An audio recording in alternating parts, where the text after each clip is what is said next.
नमस्कार, कोटपुतली एजुकेशन में आपका हार्दिक स्वागत है। मैं पंकज शेरावत उपस्थित हूं आपके सामने महत्वपूर्ण जानकारी लेकर। एक बड़ी अपडेट यहां पर सेंटर से देखने को मिल रही है भैया, जहां पर हम राजस्थान के विद्यार्थी अभी एक सीईटी एग्जाम को लेकर काफी कंफ्यूज चल रहे हैं और परेशान भी चल रहे हैं पिछले कुछ समय से, क्योंकि यहां पर कहा गया था कि भैया सीईटी समय पर हो जाएगी। सीईटी इसलिए लागू किया है समय पे चीजें पॉसिबल हो जाएं, समय पे वैकेंसी हो जाए, इस तरीके का प्रयास यहां पर किया जा रहा था। लेकिन अब अपडेट आ रही है भैया सेंटर से, और एक बड़ा झटका यहां पर देखने को मिल रहा है कि अब सेंटर लेवल के एग्जाम में भी सीईटी लागू होगा। ये ध्यान रखें, बिल्कुल यहां पर नोटिफिकेशन आ रहा है। न्यूज़पेपर देख लीजिए भैया, न्यूज़पेपर की कटिंग है, 2-3 दिन पहले की यहाँ पे न्यूज़पेपर की कटिंग देखने को मिल रही है। इसमें सारी चीजें जो मैंने निकाली है नोटिस ऑफिशियल नोटिफिकेशन के हिसाब से की जानकारी निकाली है कि क्या होने वाला है, पूरी तैयारी इसकी कितनी कर दी गई है, क्या क्या होगा, क्या है पूरा मामला, कब तक होगा। अब देखो सीईटी जैसे हमारे राजस्थान की बात करूं तो 2 लेवल का होता है, ग्रेजुएशन लेवल का अलग होता है, 12th लेवल का अलग होता है। लेकिन सेंटर की बात करें तो सेंटर में तो बहुत सी वैकेंसी ऐसी होती है जो 10th पास पे होती हैं। तो क्या 3 प्रकार का सीईटी वहां पे देखने को मिलेगा क्या, ऐसा भी सवाल यहां पर देखने को मिलेगा। और स्तर क्या रहेगा और सिलेबस क्या रहने वाला है, तो बात करते हैं कि कौन कौन से। यहां पर कहा जा रहा है कि सेंटर लेवल की बी और सी जो ग्रुप है उनकी वैकेंसी में ऐसा देखने को मिलेगा। नोटिफिकेशन में कुछ चीजें जो लिखी गई है मैं आपको समझाने वाला हूं। सेंटर लेवल में सीईटी होगा तो बिल्कुल होने वाला है ऐसा, और 3 साल की इसकी वैधता रहने वाली है। ध्यान रखिए, वैलिडिटी एक बार सीईटी आप पास कर लेंगे तो 3 साल तक रहने वाला है। थोड़े समय तक वो शुरू में ऐसा हो सकता है कि चीजें डिले हो जाएंगी, यानी कि जहां पे प्रयास है कि हर 6 महीने में यहाँ पे कोशिश की जाए कि सीईटी हो जाए, ऐसा प्रयास किया जाएगा। लेकिन थोड़े समय में शुरू में तो क्या है कि चीजें शुरू होंगी तो समय लगेगा, तो उसको लेकर यहाँ पे कोशिश किया जा रहा है कि पहला जो स्तर रहने वाला है वो ग्रेजुएशन लेवल पे रहेगा, उसके बाद में 12th लेवल पे रहेगा, उसके बाद में 10th लेवल पे रहेगा। तो 3 प्रकार के स्तर आपको देखने को मिलेंगे। क्यों किया जा रहा है इसके बारे में हम बात करते हैं, क्या है पूरा मामला, क्यों किया जा रहा है। देखो भैया, जब सेंटर की बात करते हैं तो सबसे पहले अपने दिमाग में क्या चीजें आती हैं। एक तो आता है कि एसएससी लेवल ऐसा है जिसमें कि बहुत सारी वैकेंसी देखने को मिलती है और अच्छी जॉब स्किल मतलब कि वहां पे रहती है। दूसरा बात करें यहां पर देखने को मिलता है रेलवे, जहां पर अधिक पोस्ट, ये ध्यान रखें, रेलवे में तो 10th पास भी वैकेंसी होती है, ग्रेजुएशन तक की भी वैकेंसी देखने को मिलती है। ठीक वही एसएससी में भी 10th पास भी वैकेंसी, एमटीएस से लेकर शुरू होती है चीजें, 12th 10th प्लस 2 वैकेंसी है, फिर ग्रेजुएशन तक की वैकेंसी भी देखने को मिलती है। बात करें यहां पर एक होता है बैंक लेवल।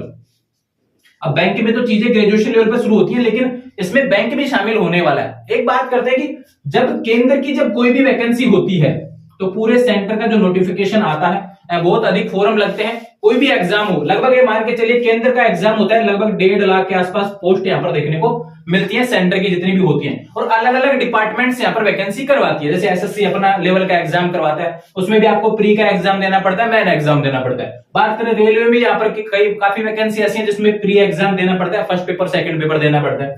बात करें बैंक में तो हमेशा से रूल रहा है कि भैया प्री आपको देना पड़ेगा, फिर मेन एग्जाम देना पड़ेगा। तो एक ही विद्यार्थी किसी भी डिपार्टमेंट में जाता है तो उसको प्री और मेन 2 एग्जाम देने पड़ते हैं। यहां पे तैयारी क्या हो रही है कि भैया सभी का प्री का लेवल 1 हो जाए, यानी कि प्री पास करो, जिस प्री को नाम दिया जाएगा सीईटी। ये ध्यान रखें, अगर वो पास कर लिए तो उसके पास करने के बाद आप एसएससी का भी एग्जाम दो, उसके बाद रेलवे का भी एग्जाम दो, उसके बाद में बैंक का भी एग्जाम दो, और बहुत से डिपार्टमेंट आने वाले समय में इसमें शामिल होंगे। ऐसा प्रयास यहाँ पे किया जा रहा है। जैसे आईसीआर है, अपना एग्जाम अलग से आयोजित करवाता है भैया, वहां से वैकेंसी अलग होती है। बाकी और भी बहुत से डिपार्टमेंट हैं, उनके एग्जाम अपने अपने लेवल पे आयोजित करवाते हैं। लगभग 50 डिपार्टमेंट ऐसे हैं जो सेंटर के हैं, वो अपने अपने लेवल के एग्जाम करवाते हैं, और सभी में प्री और मेन लगता है। तो क्या विद्यार्थी 50 डिपार्टमेंटों के अलग अलग 50 प्री देगा क्या? इस तरीके से यहाँ पर एक नेशनल रिक्रूटमेंट बोर्ड यहां पर गठित किया गया है भैया, ध्यान रखिए, नेशनल रिक्रूटमेंट एजेंसी एनआरए यहां पर गठित किया गया। कोरोना के समय पे गठित किया गया था, 2 साल लग गए इसको रिपोर्ट तैयार करने में कि क्या इतना बड़ा कदम उठाया जा सकता है क्या। तो बिल्कुल यहां पर कदम उठा लिया गया है। और पहला सीईटी कब होने वाला है इसकी बात आपको बताता हूं, तो क्या रहेगा और कब तक होगा, इस सवाल का जवाब यहां पे भैया, तो ये जो मई जून होने वाला है ना 2024 का, मई जून के आसपास आपको देखने को मिल जाएगा। देश का ये ध्यान रखें, एनआरए की तरफ से यहां पर होने वाला है सीईटी। ये ध्यान रखिए, जो सेंट्रल लेवल की वैकेंसी इस पर रहेगा और ग्रेजुएशन स्तर का होने वाला है, जिसका भी ग्रेजुएशन रहेगा। अभी शुरुआत ग्रेजुएशन से होने वाली है, उसके बाद में 12th लेवल का भी होगा। जैसे राजस्थान में आप देख रहे होंगे सीईटी 2 लेवल का है, यहाँ पे ग्रेजुएशन और 12th लेवल का। तो यहाँ पे अभी पहले शुरुआत होगी ग्रेजुएशन लेवल। क्या कमियां रहेंगी, क्या चीजें वहां से हो सकती हैं और बेहतर आने वाले समय में, क्योंकि तीनों चीजें एक साथ करवाएंगे तो क्या दिक्कत होगी, देखो उसके बारे में भी हम बात कर लेते हैं। थोड़े समय पे एक रेलवे की वैकेंसी आई थी भैया, 1 लाख के आसपास पद उस पर देखने को मिल रहे थे, लेकिन उसमें फॉर्म लग गए थे 3 करोड़। और एग्जाम जो आयोजित हुआ ना 6 महीने तक एग्जाम आयोजित होता रहा। ये ध्यान रखें, जनवरी में उसके मतलब एग्जाम आयोजित हुए थे शुरू होना, और वो जून जुलाई तक उसके एग्जाम चलते रहे थे। तो क्या 6 महीने तक एग्जाम ही करवाते रहेंगे क्या? बोर्ड के पास यही काम है क्या? तो ये बहुत से सवाल हैं, इसलिए ग्रेजुएशन लेवल पर शुरू किया जाएगा पहले, उसके बाद में 12th लेवल पे होगा, उसके बाद में 10th लेवल पे होगा, और सीईटी रहने वाला है, 3 साल की वैधता होने वाली है। अब बात आती है कि सिलेबस, देखो तीनों चीजें मैंने समझा दी, इस तरह की बात हो गई। कब तक होगा? तो पहले ग्रेजुएशन लेवल पे होगा, और 2024 में आपको देखने को मिलेगा अप्रैल मई के आसपास, है ना। पूरा मामला मैंने समझा दिया क्यों शुरू किया जा रहा है, क्योंकि प्री जो अलग अलग होता है बोर्ड का, उसकी वजह से यहाँ पर देखने को मिल रहा है कि एक प्री हो जाए। दूसरी चीज और बता देता हूँ कि नोटिस में एक बात और कही गई है कि हम अधिकतर जैसे प्राइवेट, जैसे भी कोई भी कहीं पे भी जाते हैं कंपनी में, तो कहा जाता है ना किसी भी वैकेंसी के लिए 12th पास चाहिएगा, ग्रेजुएशन पास चाहिएगा, ऐसे क्वालिफिकेशन अलग से लगा होता है। तो प्रयास ऐसा है, इन्होंने बोर्ड ने स्पष्ट किया है भैया कि ये जो प्राइवेट कंपनियां हैं ऐसा लगा सकते हैं कि जिसका भी सीईटी पास हो वो ही नौकरी कर सकता है। ऐसा भी इनका प्रयास ऐसा किया जा रहा है कि आने वाले समय में कंपनी भी ऐसा लागू कर सकती है। अगर सीईटी पास है तो आप अपने उसको स्तर मानेंगे, उसको योग्यता का स्तर मान सकते हैं और उसको वैकेंसी दे सकते हैं जानने के। दूसरा बात करूं, यहाँ पे कहा गया है कि अगर कोई सेंटर लेवल का यहाँ पे सीईटी देता है तो राज्य स्तर के जो भी वैकेंसी होती है उनमें भी आप अप्लाई कर सकते हैं, लेकिन वो सेंटर गवर्नमेंट का, राज्य जो गवर्नमेंट होती है उस पर डिपेंड करता है कि उनमें अगर संबंध बनता है तो ही आपका यहाँ पे बन पाएगा ध्यान रखें। तो ये चीजें होगी इससे रिलेटेड। अब बात करते हैं सिलेबस के बारे में। देखो सिलेबस में थोड़ा सा लफड़ा होने वाला है यहाँ पर, उसका कारण है कि हम बैंक का एग्जाम देते आए हैं अक्सर, तो बैंक तो भैया बैंक का स्तर तो इतना ऊपर होता है जिसका कोई लिमिट ही नहीं है, ध्यान रखें, क्योंकि आपके पास में 35 क्वेश्चन करने के लिए 20 मिनट मिलते हैं एक सब्जेक्ट का, ये होता है बैंक का। तो बैंक का तो आईक्यू लेवल बहुत खतरनाक होता है। दूसरा बात करें रेलवे में, थोड़ा सा पेपर क्या आता है, बहुत डाउन, इन बैंक के मुकाबले तो बहुत कम आता है। दूसरा बात करूं, बीच में मिडिल आता है एसएससी का, ये ध्यान रखें, एसएससी का देखने को मिलता है। तो तीनों चीजें कब समान होंगी, ये ध्यान रखें, तीनों चीजों का सिलेबस समान कैसे हो सकता है? रेलवे वाले विद्यार्थी बैंक का पेपर पास तो कर सकते हैं, लेकिन क्या सिलेबस समान होता है क्या? क्या तैयारी समान होती है क्या?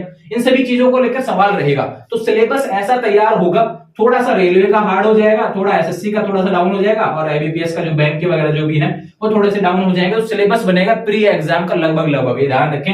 जैसे हमारे राजस्थान में सीईटी का सिलेबस थोड़ा सा ये कहें कि हम आरएस लेवल तक का बना दिया, क्योंकि वैकेंसी भैया उसमें फर्स्ट ग्रेड की भी देखने को मिल रही है, काफी जो है लेवल जो रहते हैं वो, एक बात करूं यहाँ पर कुछ लेवल कम के भी उसमें वैकेंसी सीईटी तो देना ही पड़ता है, लेकिन सिलेबस उतना ही पड़ता है, देखने को मिलता है। तो ठीक उसी तरीके की चीजें हैं कि एक सिलेबस तैयार होगा, थोड़े समय में यहाँ पर ऑफिशियल नोटिफिकेशन आने वाला है सिलेबस को लेकर भी, बहुत जल्द इसका मतलब मीटिंग होने वाली है, तैयारी कर ली गई है। और ये कमेटी जो रिपोर्ट है, जो कमेटी ने तैयार की थी रिपोर्ट एनआरए की तरफ से, ये रिपोर्ट सौंप दी गई है, ध्यान रखिए, सेंटर को सौंप दी गई है कि भैया हमने ये रिसर्च किया, 2 साल लग गए इस रिसर्च को, अब लागू कर दीजिए, इस तरीके की चीजें होने वाली हैं। तो अब थोड़े समय में आपको सिलेबस भी देखने को मिल जाएगा और इसका फाइनल नोटिफिकेशन भी देखने को मिल जाएगा। तो अभी ध्यान रखें, आपकी ग्रुप बी और सी की जो भी वैकेंसी रहेंगी उनमें लगने वाला है सीईटी, जो सारी चीजें मैंने बता दी हैं, एसएससी, रेलवे, बैंक, और भी बहुत से डिपार्टमेंट है, 50 अलग अलग डिपार्टमेंट है, ध्यान रखें। एक वैकेंसी कोई करवाता है तो उसको 1 साल लग जाता है वैकेंसी कंप्लीट करवाने में। तो यहाँ पे हो रहा है कि आप अपना अपना। अब दूसरा बात आता है कि भैया कि प्रिय ये लोग यहाँ पे सम्मिलित रूप से करवा रहे हैं, तो मेन एग्जाम का क्या होगा, ये सवाल भी निकल के आता है यहाँ से। तो मैं आपको बता दूं कि देखो एसएससी का प्री भी सेम हो जाएगा, रेलवे का प्री भी सेम हो जाएगा, और यहाँ पे बैंक का प्री भी सेम हो जाएगा, जिसको सीईटी नाम दिया गया।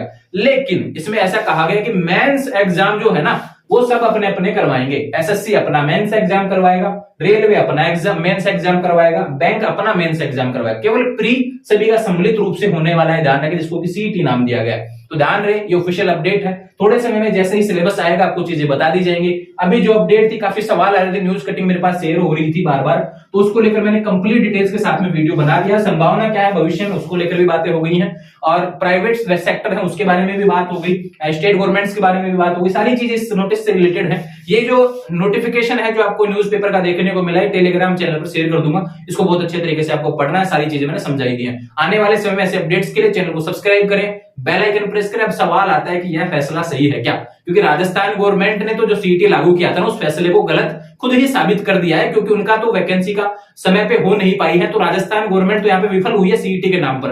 अब सेंटर पर क्या चीजें पॉसिबल हो सकती है इतने बड़े मतलब कि स्टूडेंट बेस के साथ में, यह तो आप ही कमेंट में जवाब दे पाएंगे, क्या चीजें सही हो रही हैं, क्या चीजें गलत हो रही हैं, अपना मत आपको देना है, ध्यान रखें। आने वाले समय में से अपडेट्स के लिए चैनल के साथ बने रहेंगे, चैनल को सब्सक्राइब करें, बेल आइकन प्रेस करें, जुड़े रहें चैनल के साथ। Thank you.